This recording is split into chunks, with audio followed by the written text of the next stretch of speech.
Why have these elite weapons? Why spend the draft picks on those weapons if you're just going to run the ball with the game on the line? It was just a scared move. It was a scared move. It was pathetic.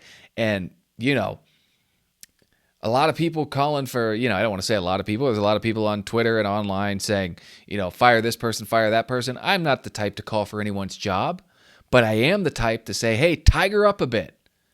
Sack up a bit. Play to win the freaking game. You say after the game, Zach Taylor says after the game, we still have championship expectations. Didn't look like it to me. Didn't look like you believed your team was a championship contender when you handed the ball off 3 straight times. Practice what you preach, man.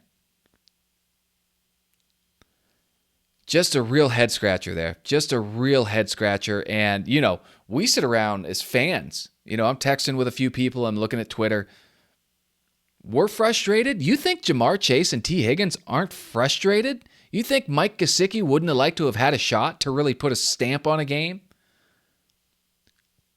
I mean, those guys have been the best player on the field most of their lives. Until they got to the NFL, they pretty much always were. Jamar still might be.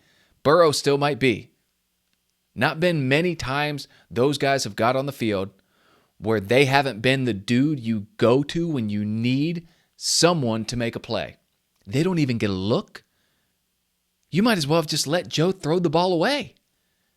Not even a look. That's not playing to win. That's not playing. That's not a championship DNA thing to do. I know that sounds very cliche and coach speaky like, but when Zach Taylor comes out after the game and says, we still believe that we're a championship team, well, you didn't call plays like you were a championship team. You called plays like you were afraid to give Lamar Jackson the ball back, and you should have been. But you know what? You step up and you go haymaker for haymaker because you put up 38 points. It's not like this was tied at 10. You've been kicking Baltimore's ass all day, especially in the second half. And all of a sudden you get scared? I don't think the Bengals punted in the second half. And all of a sudden with the game on the line, you change what's got you here in the first place?